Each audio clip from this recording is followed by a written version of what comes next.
Distinguished guests, please rise for the posting of the colors. Chers invités, veuillez vous lever pour l'affichage des couleurs.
Almighty God, our sons, pride of our nation, this day have set upon a mighty endeavor, a struggle to preserve our republic, our religion, and our civilization, and to set free a suffering humanity.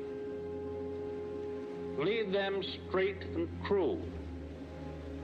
Give strength to their arms, stoutness to their hearts, steadfastness in their faith.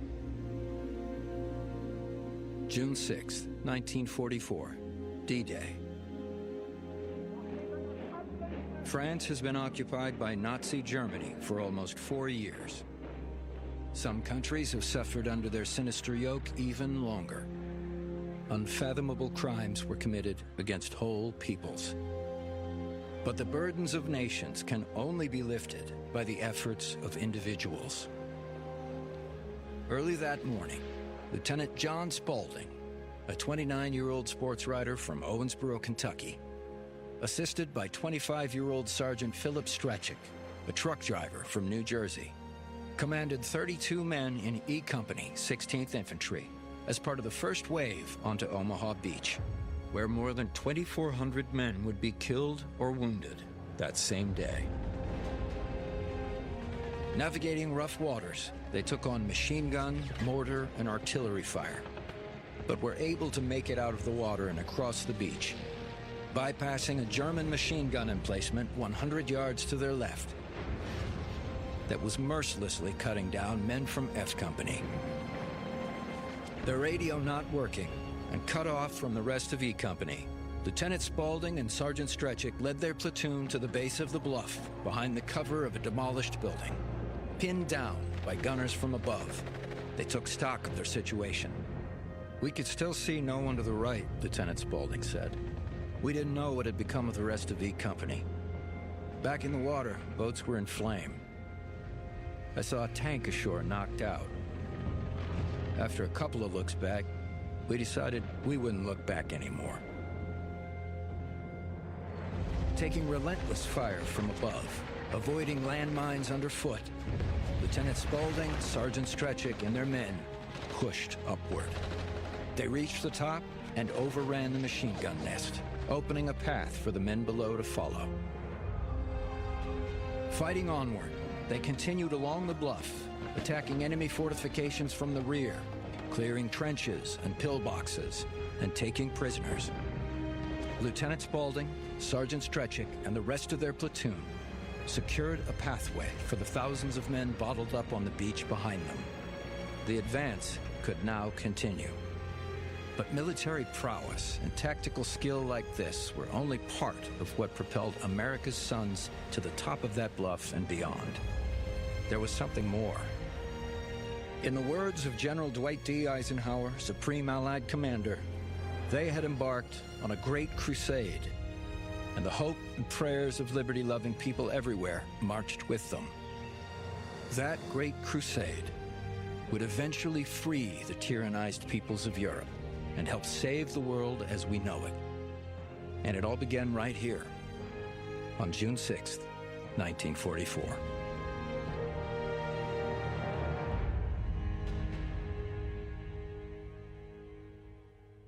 Distinguished guests, please rise, if you are able, for the arrival of the official party.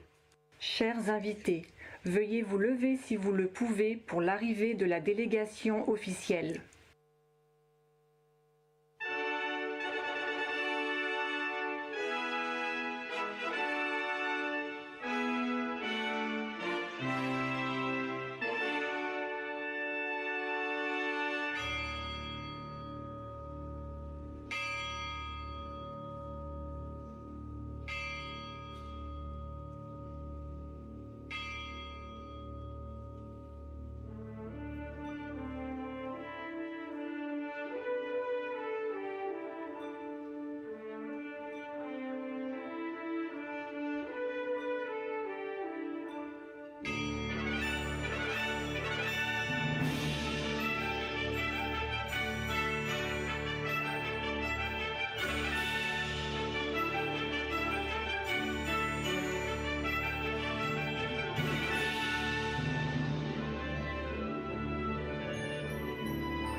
Distinguished guests, the President of the United States of America and Dr. Biden, accompanied by the President of the French Republic, Mrs. Macron. Chers invités, le président des États-Unis d'Amérique et la Dr Biden, accompagnés du président de la République française et de Madame Macron.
Distinguished guests, please remain standing for the national anthem of the French Republic, followed by the national anthem of the United States of America.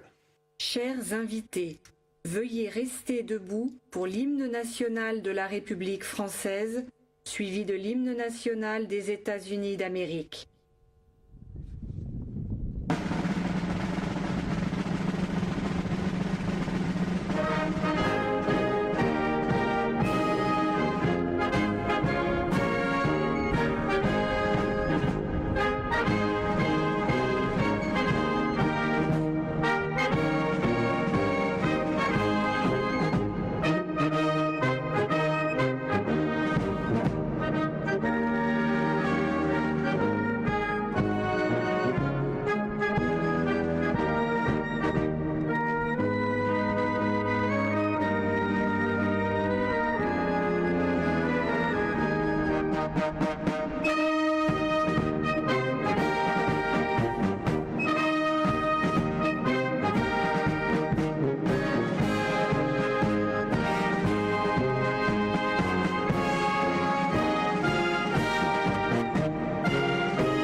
Distinguished guests, please remain standing for the invocation delivered by Chaplain Karen Meeker. Chers invités, veuillez rester debout pour l'invocation prononcée par l'aumônière Karen Meeker.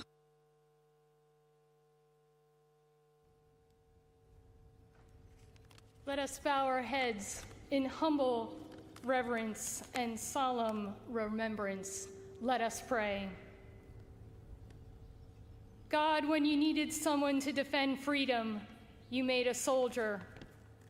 When you needed someone to fight tyranny, you created a Marine. When you needed someone to protect the skies, you made an airman. When you needed someone to guard the seas, you made the sailor. And to patrol the shores, the Coast Guard. When you needed to send someone brave and true, it has always been and always will be the men and women of the armed forces. When the world needed heroes, you called the greatest generation to courage, and their answer still echoes in the soul of the nation. Shine your eternal light upon those whose gravestones encircle us as silent sentinels, reminding us of the price of liberty. Comfort with your abiding presence those who mourn empty tables and empty chairs, of those who gave their best hopes for our brighter tomorrows. Be our witness, O God, as we stand on this hallowed ground, consecrated in blood, that we will be devoted to the preservation of peace with the same determination as these here who fought fourscore years ago.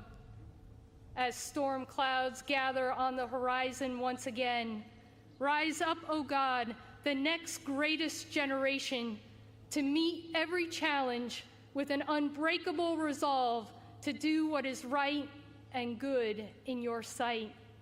Not counting the cost, but weighing the unfinished work of freedom, a vision where all people can pursue the life to which you have created them. May it be so, I pray, in your holy name. Amen and amen.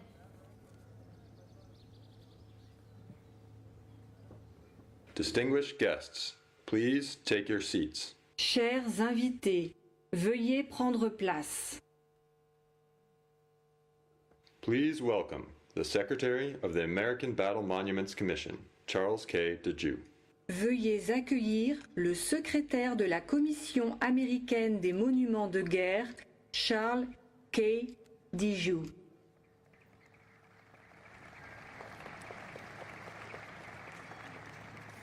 Thank you. President and First Lady Biden, President and Madame Macron, ladies and gentlemen, welcome to the American Battle Monuments Commission, Normandy American Cemetery. Bonjour à tous et bienvenue. D-Day is the hinge of history. It is here we reflect the very best of America's values. When America sends its young, its brave, its finest, we do not send them to fight for a king or a crown. We do not fight for a sect or a denomination. We do not fight for a motherland or a fatherland. No, and we never, ever fight for conquest or plunder or enslavement of another people. When America is at its best, America sends its young, its brave, its finest to fight for simple, humble values. The values of freedom, liberty, and democracy.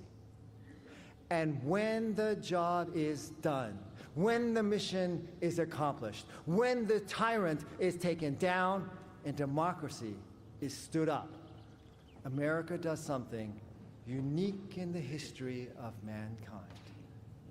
We go home. All that America asks for in return for the sacrifice of our young, our brave, and our finest are a few small plots of land to bury our dead. All of you are seated here in one of those small plots of land. That is why this date, June 6th, this place, Normandy, and this ceremony here is so important. It is a reminder to all of us of the true cost of war and the real price of freedom. It is a price that we paid on D-Day 80 years ago. It is a price that we remind all authoritarian dictators today that if necessary, we will pay that price again to ensure the success of freedom. And that is ultimately why France knows, the United States knows, and we know. La France connaît, et les États-Unis connaissent, et nous connaissons that the world's most powerful weapon system is not a T-72 manned by mercenaries. It is not a Fujian aircraft carrier patrolling artificial islands. It is not a suicide terrorist killing and slaughtering innocents. No. The world's most powerful weapon system was, is, and shall forever be a free people willing to fight for freedom. Ladies and gentlemen, thank you for coming here. Thank you for remembering here. Thank you for renewing your faith in freedom. Je voudrais dire merci beaucoup. May God bless each and every one of you, France and the United States of America.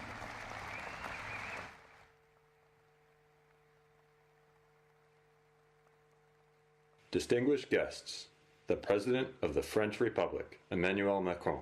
Chers invités, le président de la République française, Emmanuel Macron.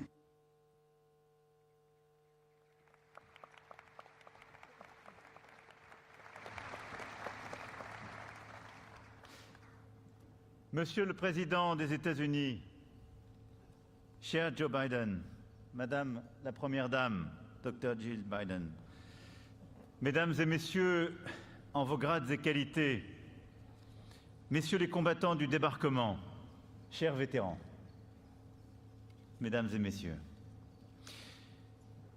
ces humbles tombes blanches qui sont juste là, à portée de main derrière vous, sont un des lieux les plus émouvants de France. On y sent vibrer l'histoire, l'héroïsme des morts et celui des vivants. On y lit la grandeur d'un peuple prêt à mourir sur un sol qui n'est pas le sien, pour une cause qui est la sienne. Il est un sanctuaire où se transmet comme un flambeau la mémoire inlassable du jour J. Car ici est le lien séculaire entre nos deux nations, nos deux républiques qui se renouvellent et s'affermissent. Un lien de sang versé pour la liberté. Ce lieu comme cette cérémonie disent notre dette à l'égard de ceux qui sont tombés, comme de ceux qui ont survécu. Et vous voilà, aujourd'hui, à nos côtés. À l'été 1944, vous aviez 20 ans à peine, parfois moins. Vous aviez une famille, des amis, une fiancée, une femme, parfois des enfants. Vous aviez des rêves, des projets, un avenir. Et vous avez tout quitté, franchi l'océan et débarqué sur les côtes de France il y a 8 décennies de cela. Vous avez tout quitté et pris tous les risques pour notre indépendance, pour notre liberté.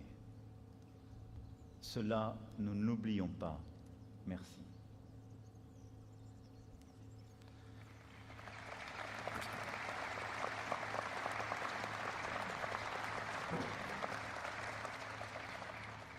Vous êtes venu ici et vous avez rejoint notre guerre pour y faire basculer l'histoire. Oui.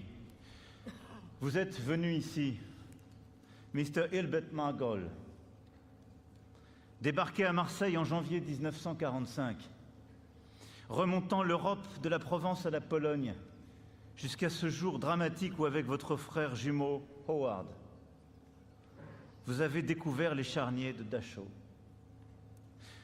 Vous êtes venu ici, Mr. John Wardle, fantassin auquel votre courage a valu une blessure à Hürtgenwald, en Allemagne, en pleine bataille.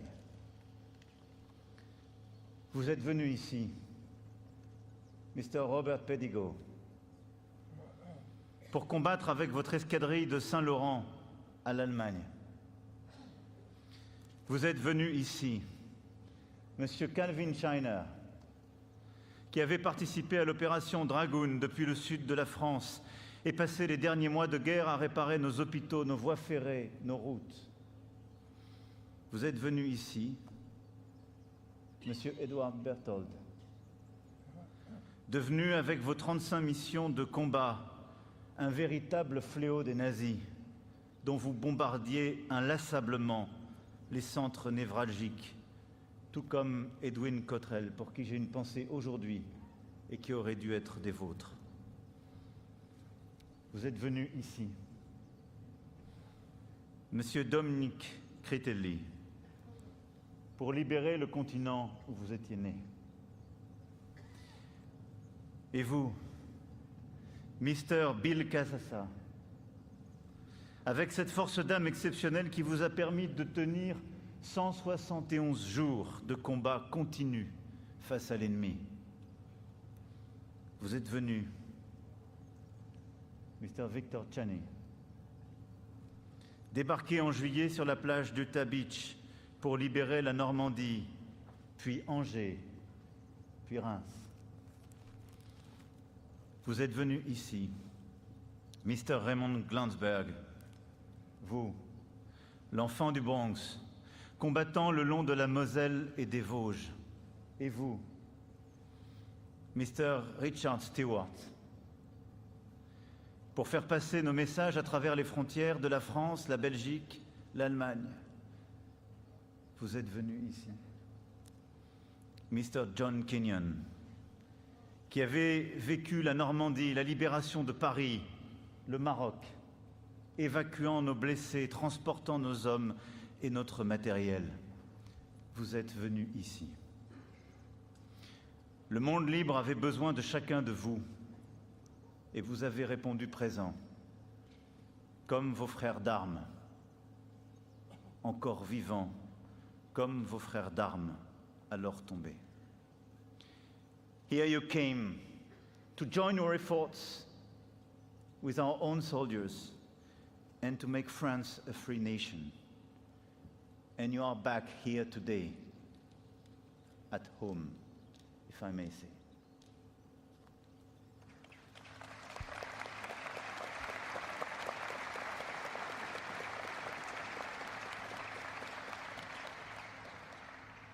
Rangers, lead the way. Telle fut l'exclamation de Norman Cotta, sous le feu de la mitraille à ses hommes, sous la pluie d'obus.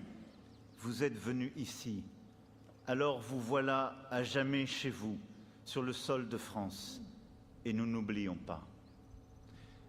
À vous, hommes de la Great Generation, de nous enseigner à notre tour à être grands, à lutter pour la paix et la liberté du monde. À nos côtés, vous avez fait cette guerre et nous l'avons gagnée. Alors pour vous qui êtes là, et pour vos camarades qui ne le sont plus, et dont vous portez la mémoire en ce jour, pour votre bravoure au service de notre liberté, j'ai l'honneur de vous remettre les insignes de chevalier de la Légion d'honneur. Merci.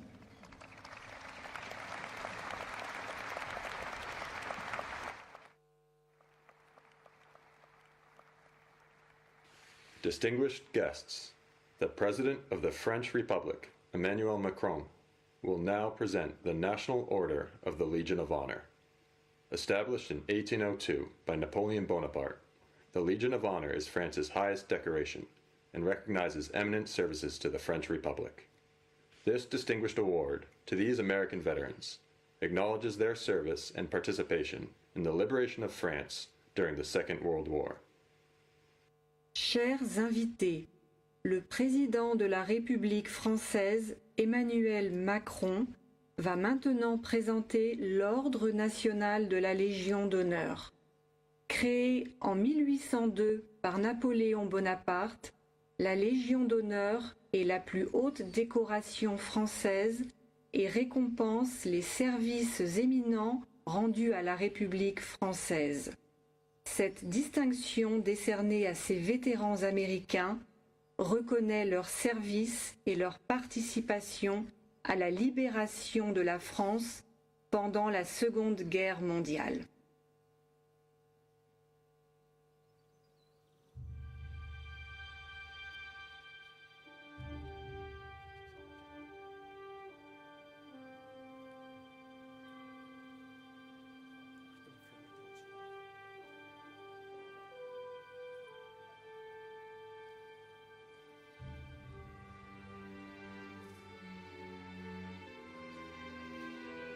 Monsieur Hilbert Margol, au nom de la République française, nous vous faisons chevalier de la Légion d'honneur.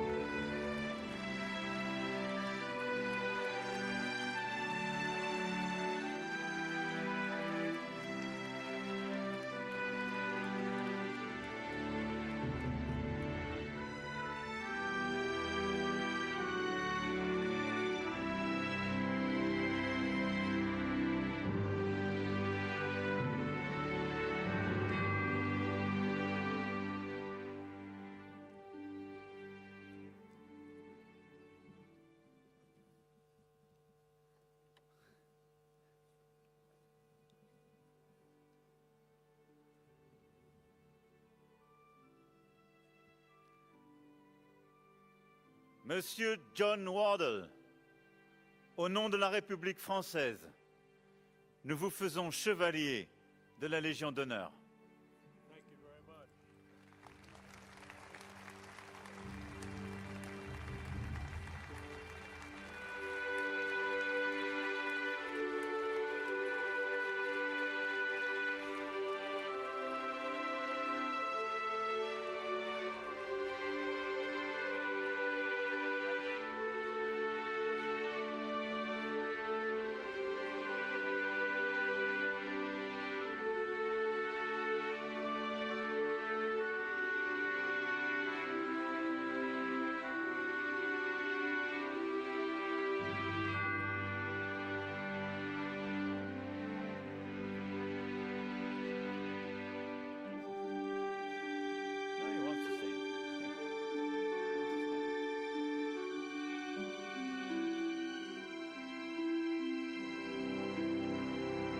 Monsieur Robert Pedigo, au nom de la République française, nous vous faisons chevalier de la Légion d'honneur.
Monsieur Calvin China, au nom de la République française, nous vous faisons chevalier de la Légion d'honneur.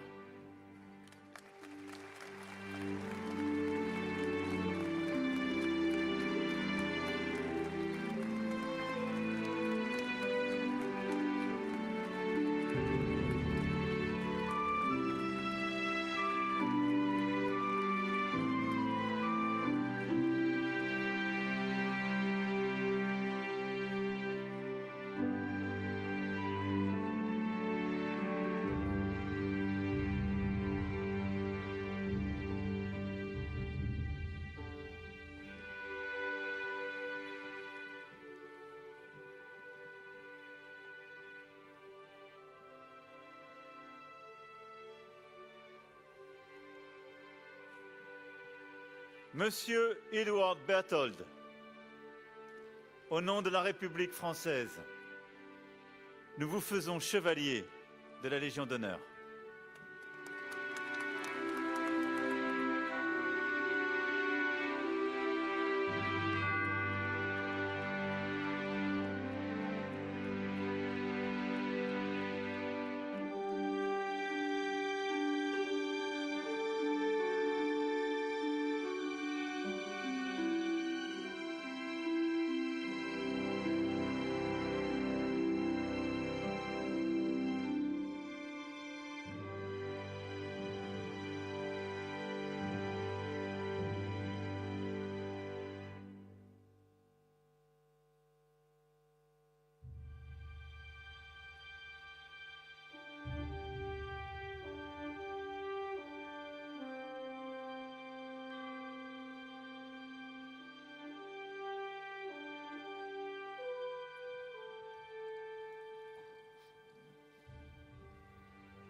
Monsieur Dominique Critelli, au nom de la République française, nous vous faisons chevalier de la Légion d'honneur.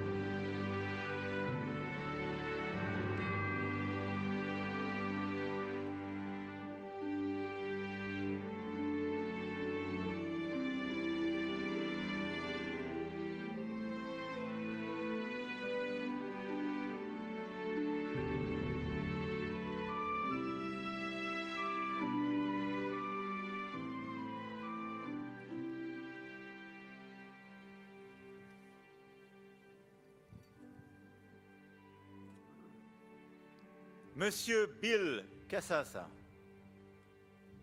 au nom de la République française, nous vous faisons chevalier de la Légion d'honneur.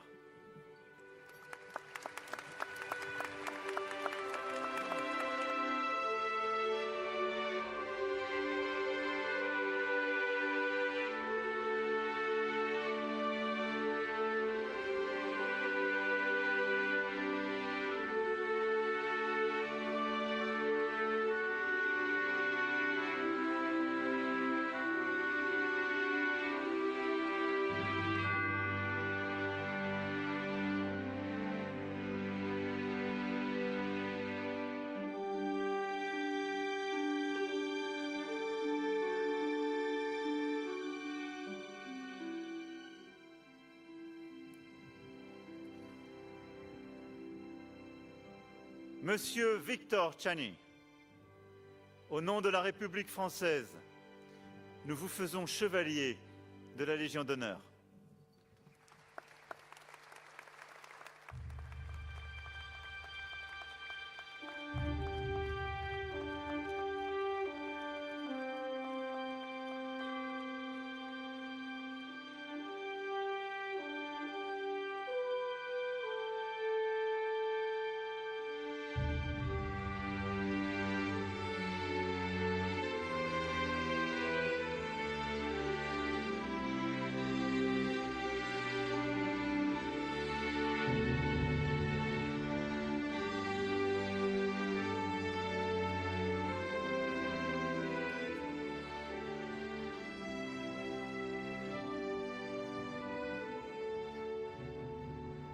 Monsieur Raymond Glansberg, au nom de la République française, nous vous faisons chevalier de la Légion d'honneur.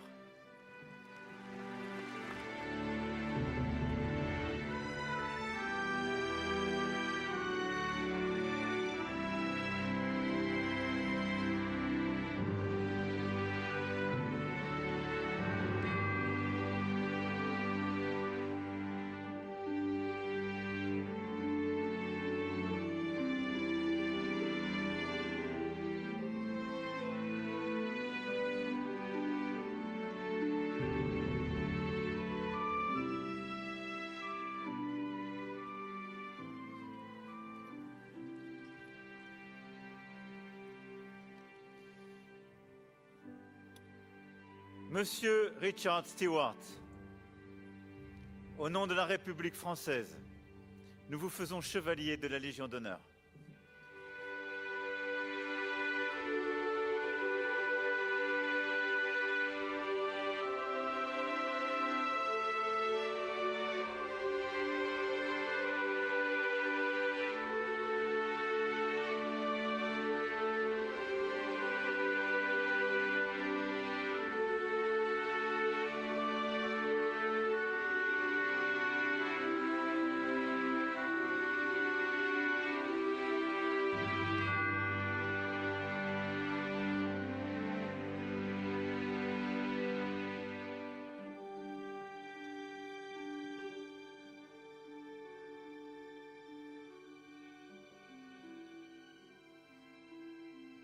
Monsieur John Kenyon, au nom de la République française, nous vous faisons chevalier de la Légion d'honneur.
Distinguished guests, please welcome the Honorable Lloyd J. Austin III, Secretary of Defense of the United States of America.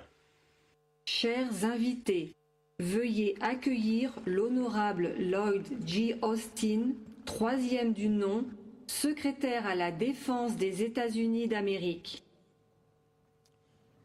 President Biden, Dr. Biden, President Macron, Mrs. Macron, distinguished guests, ladies and gentlemen, and above all, the veterans of World War II. I am honored to stand again at this hallowed place. We bow our heads to remember the more than 9,000 U.S. and Allied soldiers killed or wounded on D-Day by Hitler's forces. On behalf of the United States Department of Defense, I am here to give thanks, inadequate as that word may be. 80 years later, we thank the young Americans who took the beaches, who helped liberate France, and who helped free this continent from Nazi tyranny. We thank every Allied warrior who fought for freedom on June 6, 1944. And we thank the American and Allied veterans who have rallied once more on the shores of Normandy. Victors of D-Day, we are humbled by your presence. The young Americans who fought through the clamor and the chaos on D-Day have grown old or left us. And whenever a veteran of D-Day is gathered to his maker, in the fullness of time, after a long life lived in freedom, he wins a final victory over Hitler.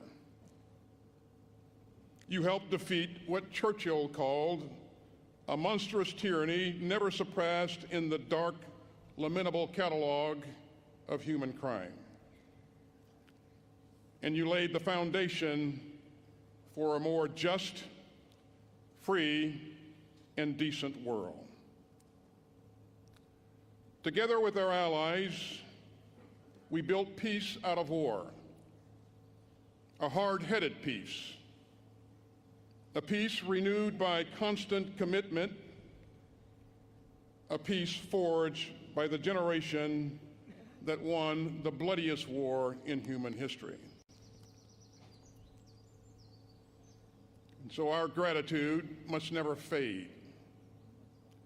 Our memories must never dim, and our resolve must never fail. We still seek a world where aggression is a sin, and where human rights are sacred, and where all people can live in freedom. And so we must rally again to defend the open, post-war world of rules, rights, and responsibilities. Those rules protect us. Those rights define us. And those responsibilities summon us once more. At this hinge in history, we must again stand firm against aggression and tyranny. And as I said here last year, if the troops of the world's democracies could risk their lives for freedom then, surely the citizens of the world's democracy can risk our comfort for freedom now. So let us again uphold the spirit of D-Day. Let us again defend the principles that the Allied armies carried. And let us again thank the heroes of D-Day who kept freedom alive for us all. You saved the world.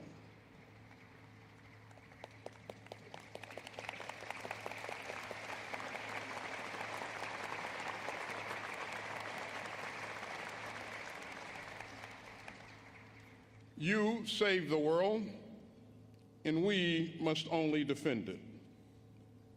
Gentlemen, we salute you.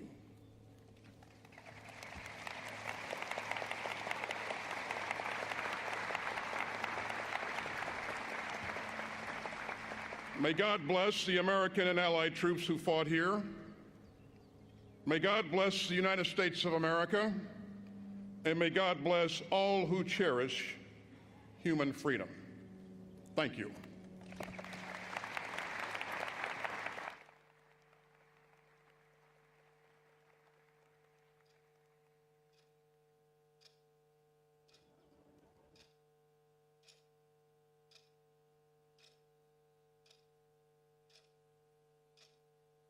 Papa, what was it like on D-Day?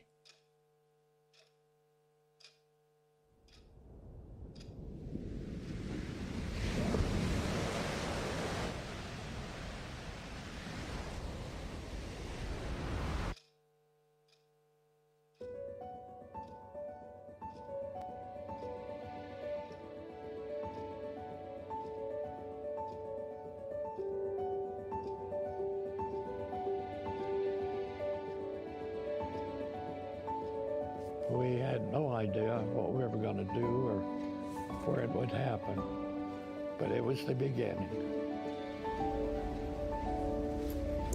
It was a very decisive battle for us because our mission was to establish ourselves on the beach. But when we were on that boat, on that Higgins boat, everybody talked about the same thing, helping each other and not getting killed. We started up this sandy area, and we're hundreds of men inside. My father jumped about 1:30 in the morning on June 6th. The plane was too low, it was too fast, the fire coming up was so thick, it was like you could walk on it. It wasn't something that we had ever seen before in all of our training. I always have said that there was the power of my mother's prayers that saved me that day.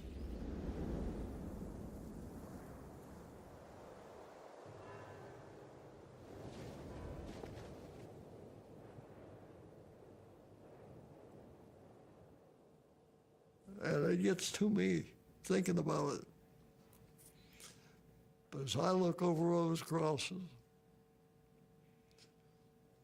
I see people standing up, even waving. I have to go back because there's something there that draws you back. I have a very close friend that I knew by the name of Edward Mirosevic. He had received a very bad stomach wound, and I could not even bandage it properly. We said goodbye to each other wherever. He's laying here on the cemetery here in Colville. I think of the many men here that paid the ultimate price for the freedom of Europe. Young people want to know and need to know. Everybody I saw that I was glad to fight alongside them, they were willing to stand up. And not all of them came back. And they all have a story to tell. And it's our responsibility to tell those stories. People will not be forgotten as long as we keep talking about them.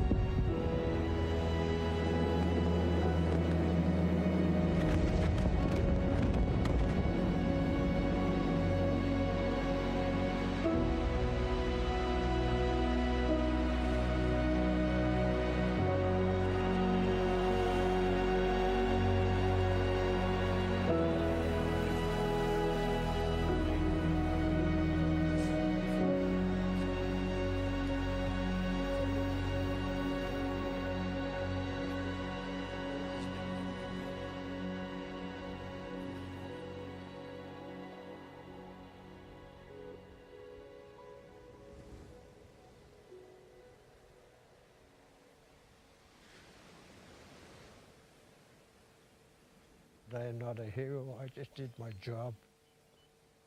The real heroes are laying here on the cemeteries. These are our heroes, and we should never forget them.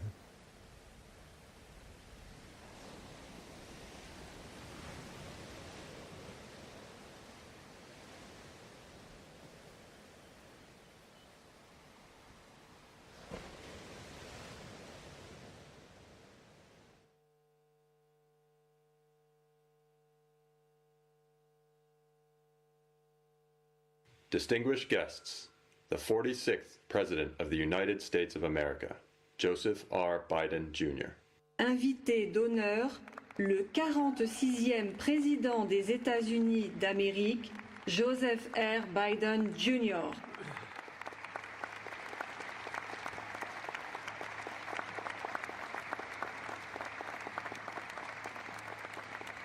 The hour had nearly come. Monday, June 5th, 1944. The evil of Hitler's Third Reich was devastating the world. Nazi Germany had subjugated the once free nations of Europe through brute force, lies, and twisted ideology of racial superiority. Millions of Jews murdered in the Holocaust. Millions of others killed by bombs, bullets, bloody warfare. Hitler and those with him thought democracies were weak, that the future belonged to dictators. Here, on the coast of Normandy, the battle between freedom and tyranny would be joined. Here, on that June morning, the testing was at hand. President Macron, Mrs. Macron, Secretary Austin, Secretary Blinken, distinguished guests, most of all, our honored veterans who met that test at the ages, the test of ages to that moment, 80 years ago today.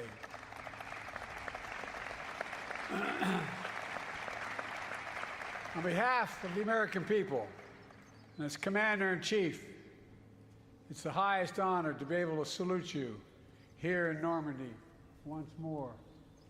All of you, God love you.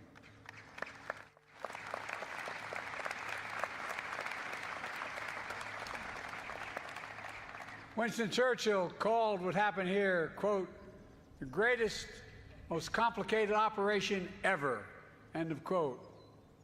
After years of planning, Operation Overlord was ready to launch just as soon as the weather turned. Across the choppy English Channel, the Supreme Commander of the Allies, Dwight D. Eisenhower, waited. The largest force ever of its kind, built by 12 nations. Men, guns, planes, naval craft of every description waited. The world, captive and free, waited.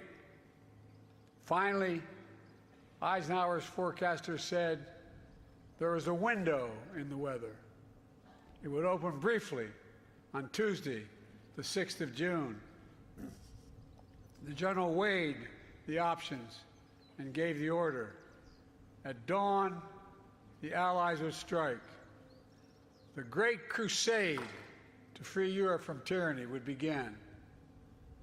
That night, General Eisenhower drove to the English town of Newbury to visit paratroopers of the 101st Airborne. There were men from all over America. It was estimated that 80% of them would be killed within hours. That was the estimate.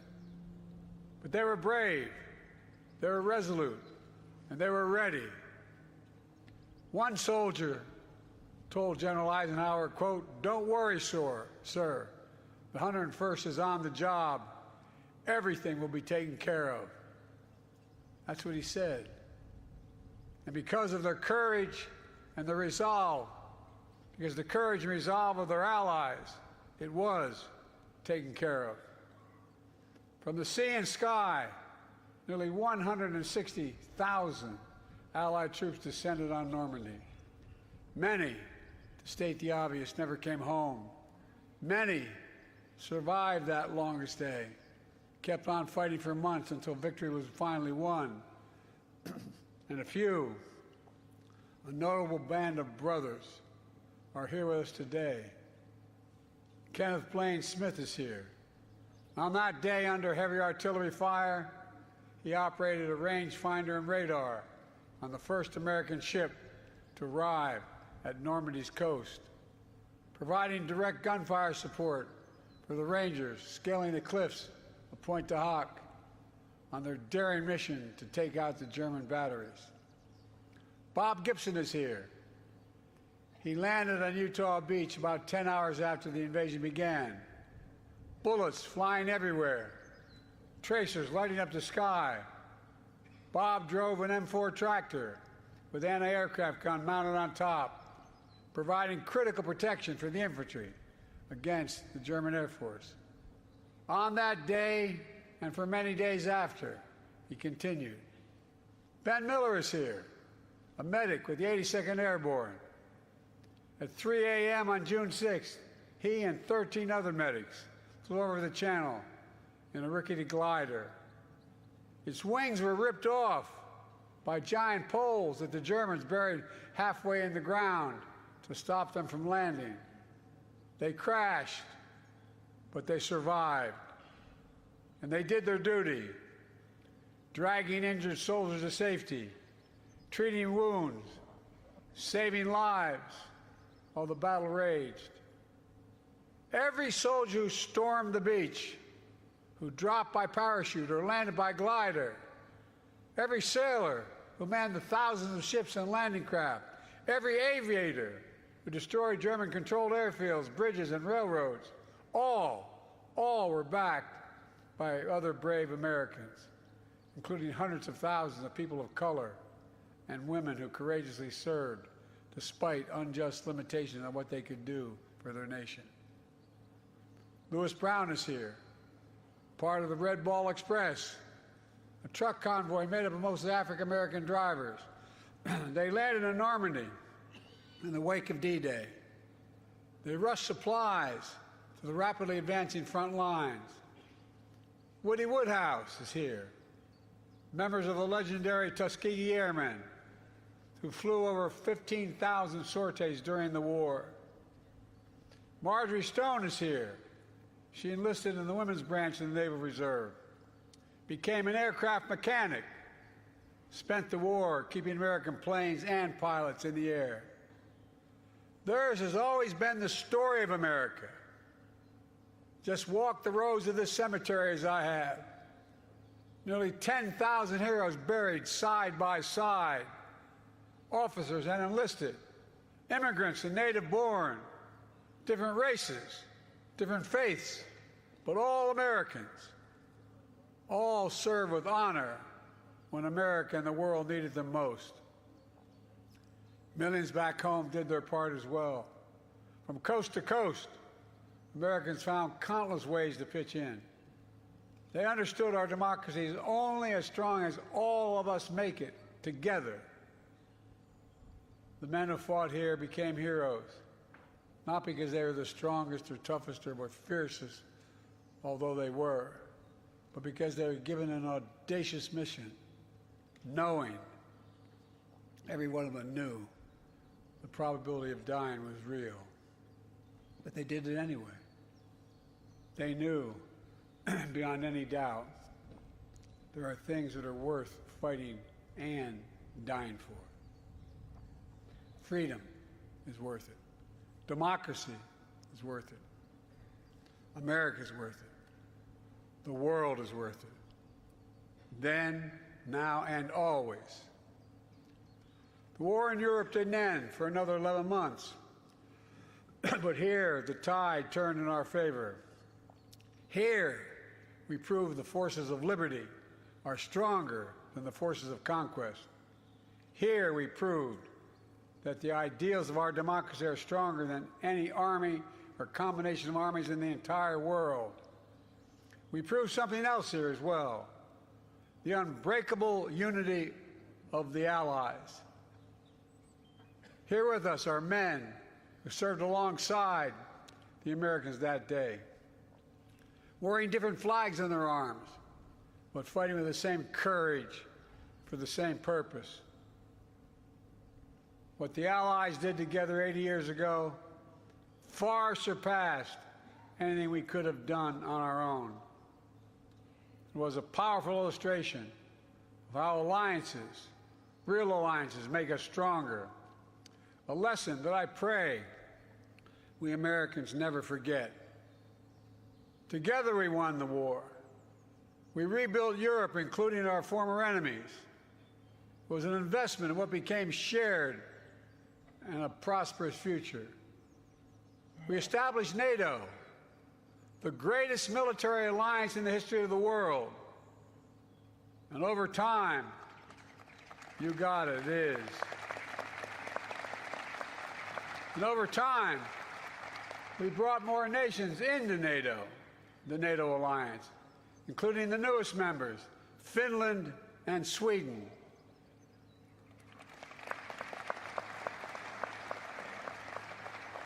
Today, NATO stands at 32 countries strong, and NATO is more united than ever, and even more prepared to keep the peace, deter aggression, defend freedom all around the world.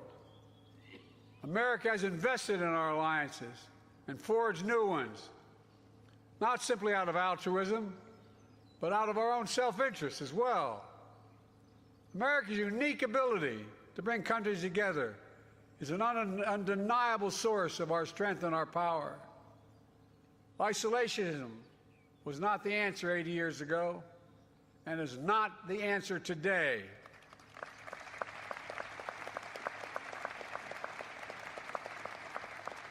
We know the dark forces that these heroes fought against 80 years ago. They never fade. Aggression and greed, the desire to dominate and control, to change borders by force, these are perennial. The struggle between a dictatorship and freedom is unending. Here in Europe, we see one stark example. Ukraine has been invaded by a tyrant bent on domination. Ukrainians are fighting with extraordinary courage, suffering great losses, but never backing down.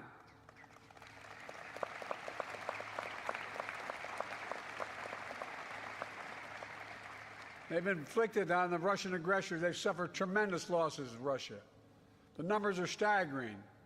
350,000 Russian troops dead or wounded. Nearly 1 million people have left Russia because they can no longer see a future in Russia. The United States and NATO and a coalition of more than 50 countries standing strong with Ukraine. We will not walk away.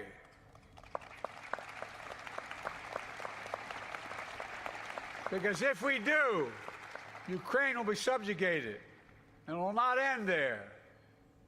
Ukraine's neighbors will be threatened. All of Europe will be threatened.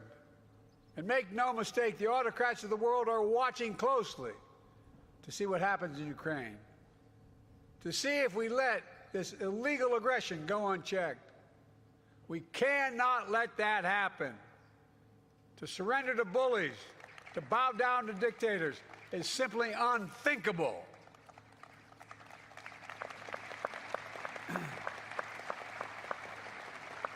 Were we to do that, it means we'd be forgetting what happened here in these hallowed beaches. Make no mistake, we will not bow down. We will not forget. Let me end with this. History tells us freedom is not free. If you want to know the price of freedom, come here to Normandy. Come to Normandy and look. Go to the other cemeteries in Europe where our fallen heroes rest. Go back home to Arlington Cemetery. Tomorrow, I will pay respects at Pointe du Hoc. Go there as well and remember, the price of unchecked tyranny is the blood of the young and the brave. In their generation, in their hour of trial, the Allied forces of D-Day did their duty. Now the question for us is, in our hour of trial, will we do ours? We're living in a time when democracy is more at risk across the world than any point since the end of World War II, since these beaches were stormed in 1944. Now we have to ask ourselves, will we stand against tyranny, against evil, against crushing brutality of the iron fist? Will we stand for freedom? Will we defend democracy? Will we stand together? My answer is yes, and only can be yes.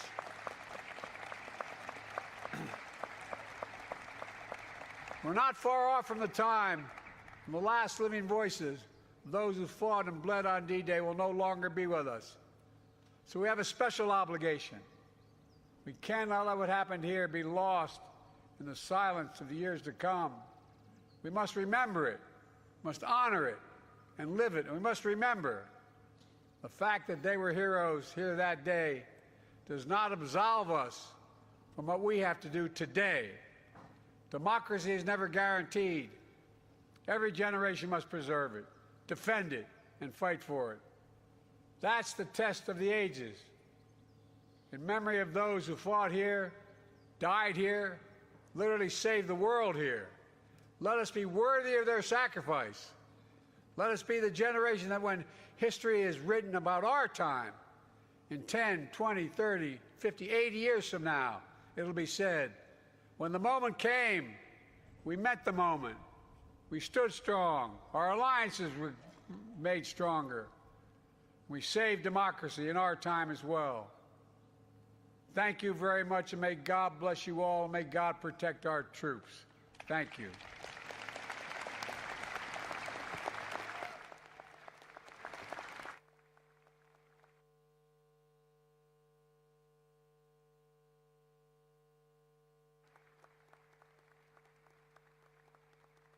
Distinguished guests, in honor of the veterans gathered with us today and those commemorated at this hallowed ground, Lieutenant Commander Catherine Miyamasu will now read the Watch. Chers invités, en l'honneur des vétérans réunis avec nous aujourd'hui et de ceux qui sont commémorés dans ce lieu sacré, la capitaine de corvette Catherine Miyamasu va maintenant lire The Watch, la garde.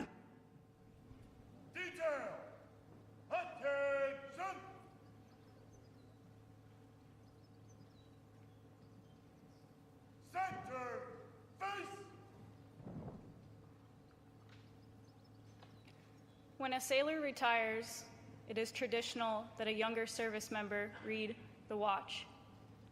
Today, we want to read the Watch for all World War II veterans here today, both behind us and all around us. 80 years ago, these sailors stood the watch. While some of us were in our bunks at night, these soldiers stood the watch. While some of us were in school learning our trade,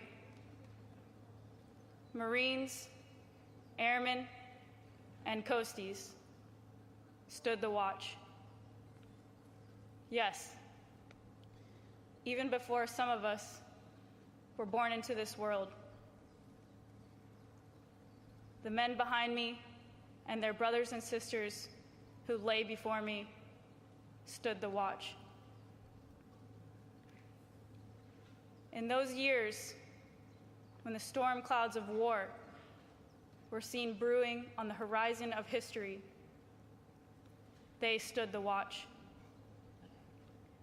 Many times, they would cast an eye ashore and see family standing there, needing guidance and help, needing that hand to hold in those hard times. But still, they stood the watch. They stood the watch 80 years ago. They stood the watch so that we, our families, and our fellow countrymen and women can sleep soundly in safety each and every night, knowing that these veterans stood the watch. Today, we are here to say, World War II veterans, the watch stands relieved. Relieved by those you have trained, guided, and led. American World War II veterans, you stand relieved. We have the watch.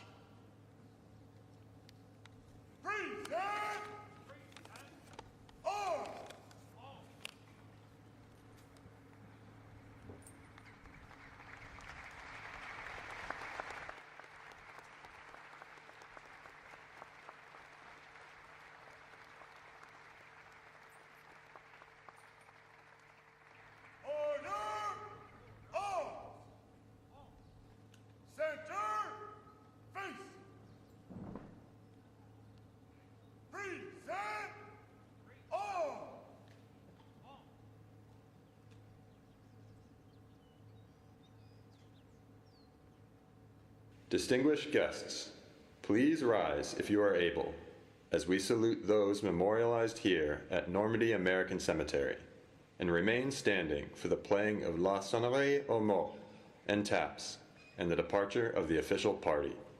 Chers invités, veuillez vous lever si vous le pouvez pour saluer ceux qui sont commémorés ici au cimetière américain de Normandie et rester debout pour l'interprétation de la sonnerie aux morts et de taps et pour le départ de la délégation officielle.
Distinguished guests, please be seated.